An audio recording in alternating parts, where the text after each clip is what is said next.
They don't want you to know this.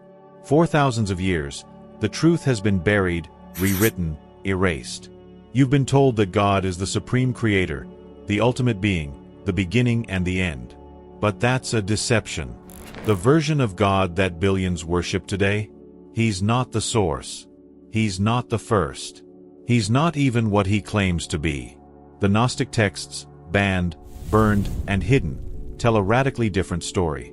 On the origin of the world, a text discovered in the Nag Hammadi library exposes the origins of the being known as Yaldabaoth. Not the benevolent, all-knowing god of mainstream religion, but a false deity. An impostor. A rogue entity that came into existence through an accident. An abomination formed from a mistake in the divine order. And yet, this being had the audacity to declare, "I am God, and there is no one but me." That's where the deception begins. Yaldabaoth wasn't the first. He wasn't the source of all things. He was born from a higher reality, a realm beyond material existence, a place called the Pleroma. In Gnostic cosmology, the Pleroma is the realm of true divinity, a vast and ineffable presence beyond human understanding. From this infinite consciousness came emanations, pure, intelligent forces of creation. Among them was Sophia, an aeon, a divine feminine force. But something happened. Sophia, in her immense wisdom and curiosity, acted independently. She sought to create without her divine counterpart. And from this act, a being was formed, Yaldabaoth. A twisted, malformed entity, cut off from the Pleroma, ignorant of his own origins. He was powerful, but incomplete. Blind, yet arrogant. He didn't know where he came from. He only knew that he existed. So he did what every tyrant in history has done. He declared himself supreme and demanded obedience. He created lesser beings, the archons, to rule beside him, enforcing his will. He constructed a false heaven, a fabricated realm of control. And then he built the material world. Everything you see, everything you touch, was forged in his domain. This world wasn't created by a benevolent god, it was a prison. A simulation. A control system designed to keep souls trapped in the cycle of life and death, never realizing their true origins. The great deception was set in motion. Yaldabaoth fashioned humanity, but not out of love. He wanted slaves. He wanted worship. But something unexpected happened. When he breathed life into his creation, something else entered, something beyond his control. A spark from the true divine realm, the Pleroma itself, the human soul. This is where the war began. The archons, his enforcers, worked to suppress this spark, to keep humanity ignorant, obedient, blind. They gave laws, religions, doctrines, and systems of control, all to reinforce the lie that Yaldabaoth was the one true God. Over centuries, dissenters were silenced, scriptures were altered, knowledge was erased. But fragments of the truth survived.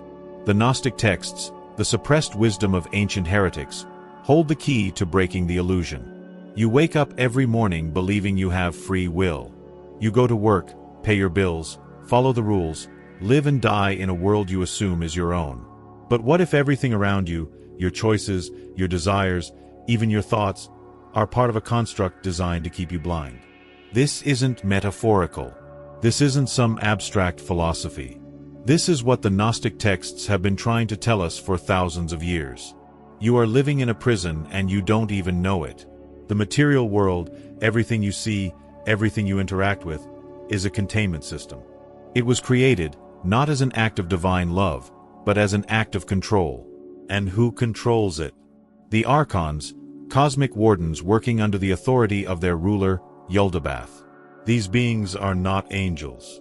They are not gods of wisdom or justice. They are parasites, entities that exist solely to maintain dominion over human souls. Their power is deception, and their greatest trick was making you believe that this reality is all there is. Ancient Gnostic texts describe the archons as shapeless entities existing within the layers of reality like programmers behind a simulation. Their goal? To keep you trapped. To ensure you never realize your true nature. How do they do this? By making you dependent on the physical world. They introduce suffering, pleasure, fear, and desire not to enrich your experience, but to keep you invested in the system. They manufacture distractions, war, entertainment, politics, social hierarchies, the endless pursuit of wealth and status. All of it keeps you running on a treadmill, never questioning why the world operates the way it does, never realizing you're in a cage. And here's the worst part, they didn't just build the cage. They built your mind to love it. Your perception of reality has been carefully engineered. The archons manipulate thought, bending human consciousness to accept limitations as truth. They implant fear of the unknown, making the idea of breaking free seem terrifying. The moment a person begins to question, to see beyond the veil, the system responds. Social conditioning, religious dogma, even your own instincts, all designed to pull you back into submission. The archons don't need chains to imprison you. They just need you to believe you were never imprisoned to begin with. Gnostic texts suggest that certain individuals, those who possess the divine spark, are capable of perceiving the deception. These are the ones who see beyond the illusions, who understand that the material world is not the final destination. But knowledge alone isn't enough. The system is built to break those who resist. Throughout history, those who have sought to expose the truth have been silenced. Gnostic sects were eradicated, their texts destroyed, their teachings erased. Even now, mainstream narratives mock and discredit anything that challenges the status quo. If someone dares to question the fundamental nature of reality, they are labeled insane, conspiratorial, dangerous. The control is deeper than you think. You were never meant to know the truth. From the moment you were born, everything around you, your education, your culture, your entire belief system, was carefully constructed to keep you in ignorance. Not stupidity, ignorance. There's a difference.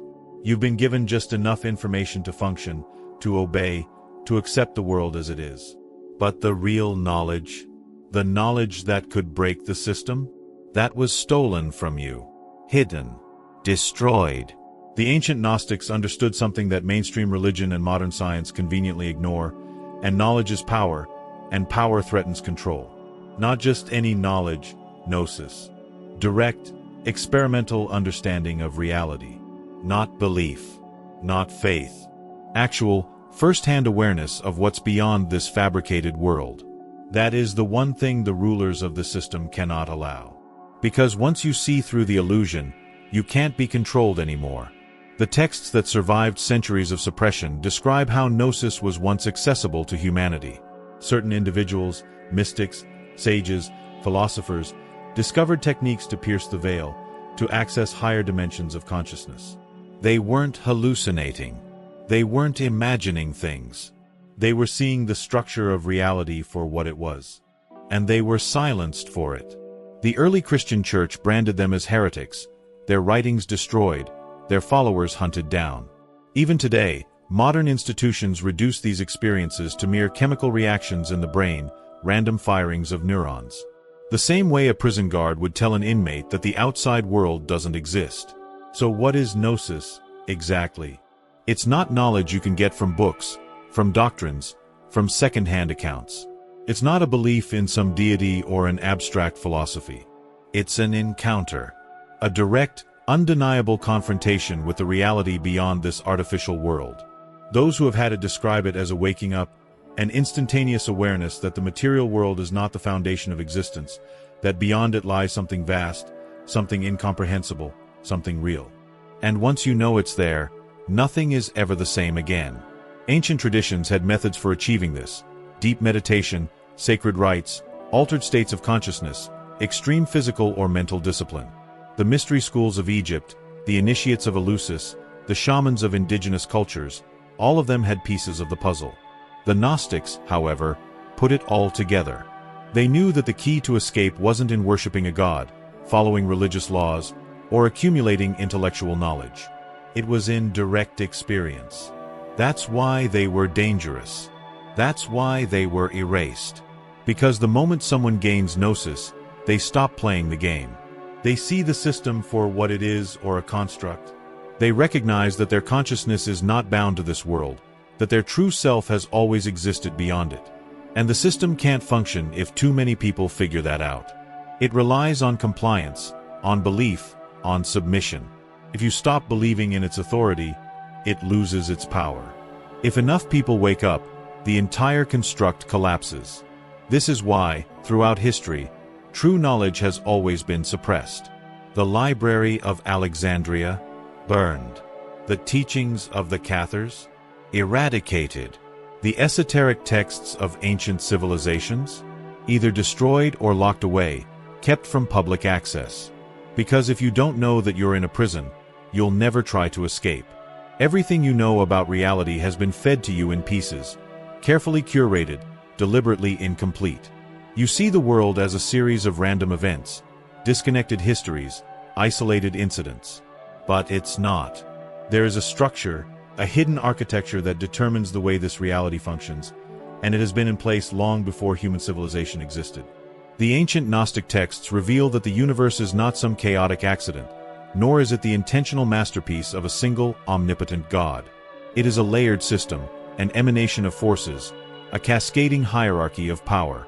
At the top is something so vast, so incomprehensible, that it can barely be understood, the Pleroma, the true source of existence. It is pure, limitless consciousness. It has no physical form, no personality, no singular will. It simply is. From it, everything flows, like light breaking through a prism. But as that light extends outward, it weakens. The first emanations from the Pleroma are pure intelligences, what the Gnostics called eons. These aren't gods in the way most people think of them. They aren't beings with egos, desires, or agendas. They are principles, forces of reality itself. Concepts so fundamental that human language barely scratches the surface of what they represent. And then, further down the chain, things start to distort. The further creation moves away from the source, the more flawed and limited it becomes. This is where the problem begins. Somewhere along this downward cascade, something went wrong. A fracture occurred, a deviation from the divine pattern. Yaldabaoth, the false creator, was a product of this deviation. He was never meant to exist, yet he did. And like all flawed beings, he craved power. Unlike the eons, he was not connected to the full knowledge of the Pleroma. He was incomplete, ignorant of his own origins. And so, to compensate, he created something of his own. A world. A counterfeit reality. But Yaldabaoth did not create this world alone. He needed enforcers, architects of control, beings that could maintain his system, keep the illusion intact, and suppress any knowledge of what lay beyond it. These were the Archons. Each one ruling over a different aspect of reality, each one dedicated to keeping the lie alive. This is why the world operates the way it does. The suffering, the cycles of destruction, the illusions of choice and control, it's all by design. Different Archons oversee different domains. Some control the physical laws of nature, ensuring that this reality remains stable. Others influence human psychology, shaping thought patterns, guiding civilizations toward control structures like religion, government, and economic enslavement.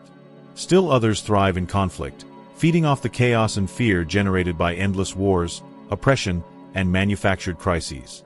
In many ancient traditions, these beings are described under different names. The rulers of the material world, the false gods of old religions, the unseen hands behind power. They are not myths. They are not symbols. They are real, and they have been ruling over human consciousness since the beginning of history. You were never supposed to wake up. You were designed to serve, to obey, to exist without questioning why. The system wasn't built for you, it was built to contain you. And yet, despite every mechanism in place to suppress it, something inside of you resists. Something buried deep within, something even the architects of this prison couldn't fully extinguish. The Gnostics called it the divine spark, a fragment of something far greater than this world, something that doesn't belong here. And if you have ever felt out of place, if you have ever sensed that there is something deeply wrong with reality, if you have ever questioned why suffering seems to be woven into the fabric of existence, then you already know exactly what I'm talking about.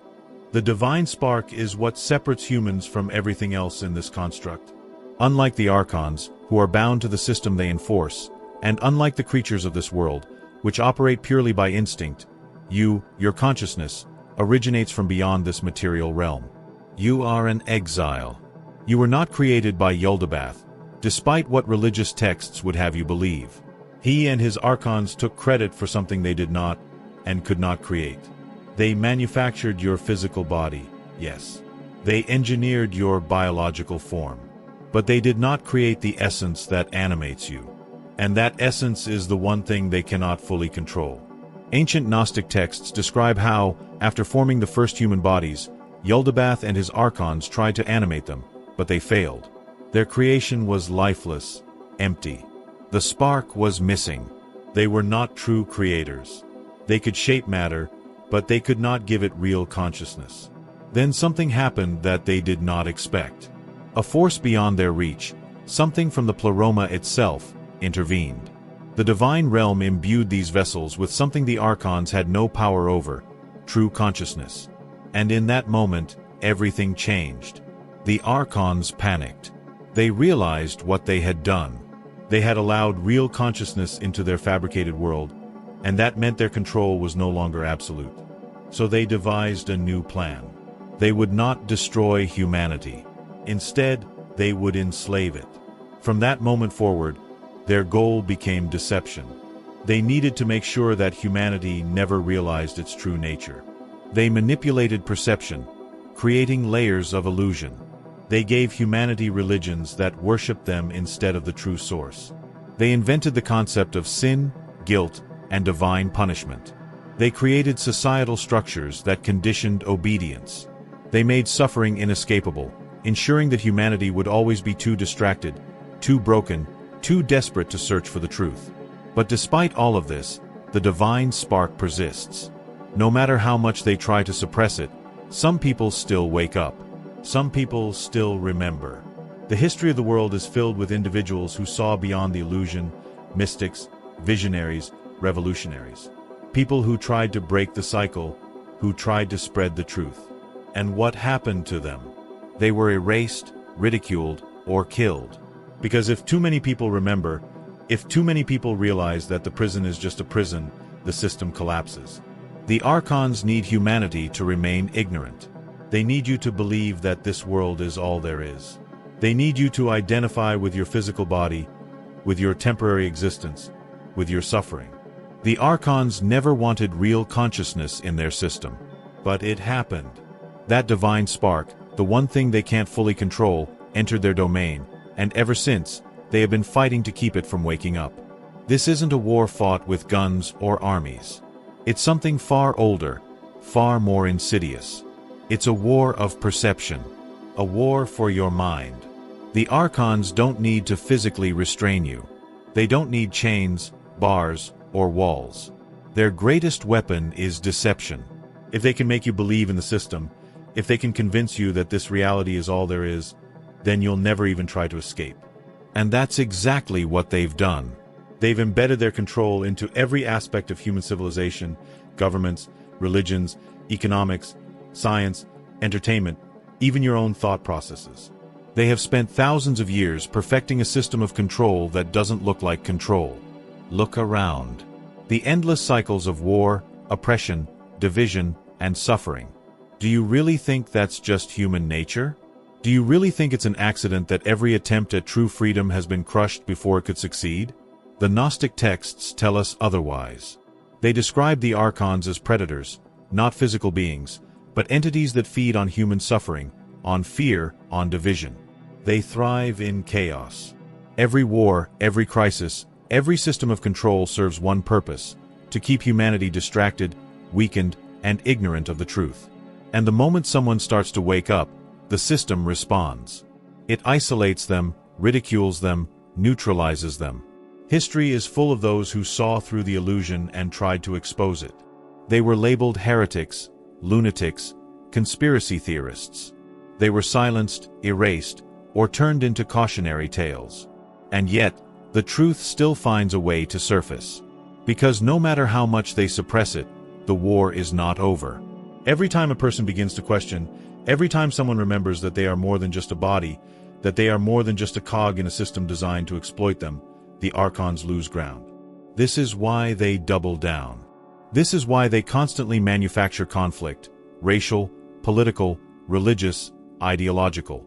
They know that a divided species is easy to control. They need you fighting each other instead of fighting them. But the war isn't just external. It's happening inside of you right now. Every doubt, every fear, every moment of despair, that's part of their weaponry. They have programmed you to self-police, to limit yourself, to sabotage your own awakening. That little voice in your head that tells you not to question, not to push too far, not to ask why, that's them. That's the control mechanism doing its job. The Gnostics understood this. They knew that liberation wasn't about physical escape, it was about knowledge. The moment you see the system, the moment you recognize the war, the battle shifts. The control loses its grip. That's why the Archons work so hard to keep you distracted. That's why this system is designed to keep you exhausted, numbed, and overwhelmed. History has been rewritten. Not just altered, not just biased, completely rewritten. The real story of humanity, the real nature of reality, has been systematically erased, buried under layers of fabricated narratives. And the evidence. It's been destroyed, hidden, or labeled as myth. The truth was never lost. It was suppressed. The Gnostics weren't the only ones who knew about the deception. They weren't some isolated group of mystics with abstract ideas. The same knowledge existed in ancient Egypt, in the teachings of the Essenes, in the mystery schools of Greece, in the Vedic texts of India. But every time this knowledge emerged, it was either co-opted or eliminated. Take the Library of Alexandria, one of the greatest repositories of ancient knowledge ever assembled. It contained texts from all over the known world, wisdom that predated mainstream religion, writings that challenged the official narratives. And what happened? Burned. Erased. We're told it was an accident. A casualty of war. But do you really believe that? Do you think the most valuable knowledge of the ancient world was lost purely by chance? Look at the Gnostic texts themselves. These weren't just alternative religious ideas. They were direct threats to the control system. They exposed the false creator. They named the Archons. They explained the prison. And what happened? The early Christian church branded them as heresy, ordered them destroyed. Anyone caught possessing them was executed. The official version of Christianity, the one that billions follow today, was carefully crafted, filtered, sanitized to keep the deception intact. And then there's the Dead Sea Scrolls, texts discovered in the 1940s that contain writings contradicting major aspects of mainstream religious doctrine. Why weren't they widely publicized? Why did it take decades for some of the scrolls to be released to the public? And why are there still parts of them that remain untranslated, locked away? Because they don't fit the narrative. Because they point to something older than the version of history we've been given. And this isn't just ancient history. The suppression never stopped. Look at Nikola Tesla, the man who tapped into free energy, who claimed he was receiving information from beyond. His work, stolen. His research, classified. He died penniless while others profited from a fraction of what he discovered. Look at how modern institutions operate. Universities, corporations, religious organizations. Who decides what information is allowed? Who funds the research? Who owns the publishing companies? The same elite groups, the same bloodlines, the same power structures that have been controlling knowledge for centuries. Information isn't free. It's filtered. And every time someone gets too close to exposing something real, the same pattern emerges.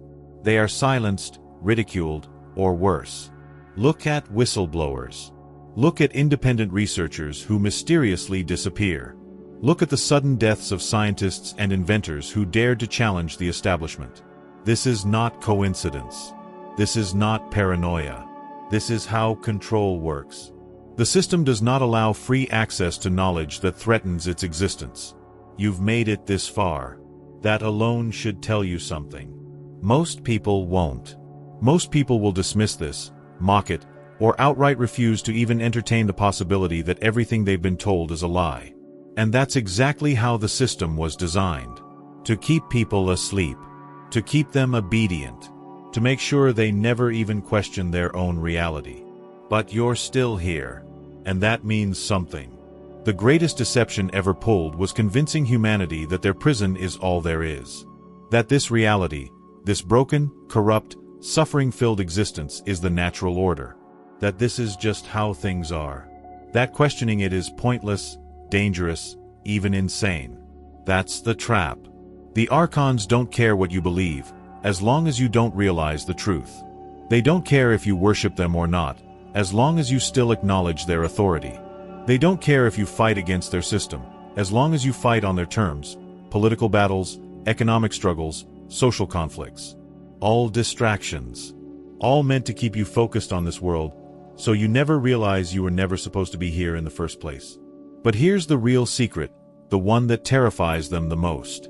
You are more powerful than you've been led to believe. The Gnostic texts make one thing absolutely clear: the archons do not create. They can manipulate, they can distort, they can imitate, but they cannot create. Only real consciousness, only something connected to the true source, has the power to manifest reality. And that's why they fear you. That's why they need you distracted.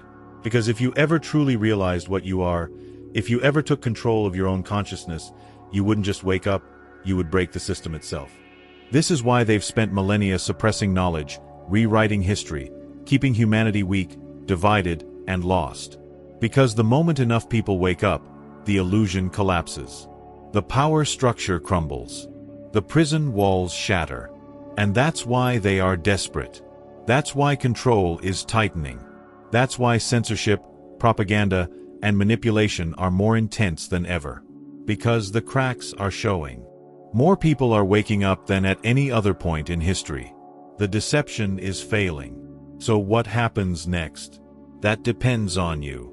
Because this war, this battle for perception, for reality itself, isn't over. It's happening right now. And whether you realize it or not, you're part of it. Thank you for watching. Thank you for thinking for yourself.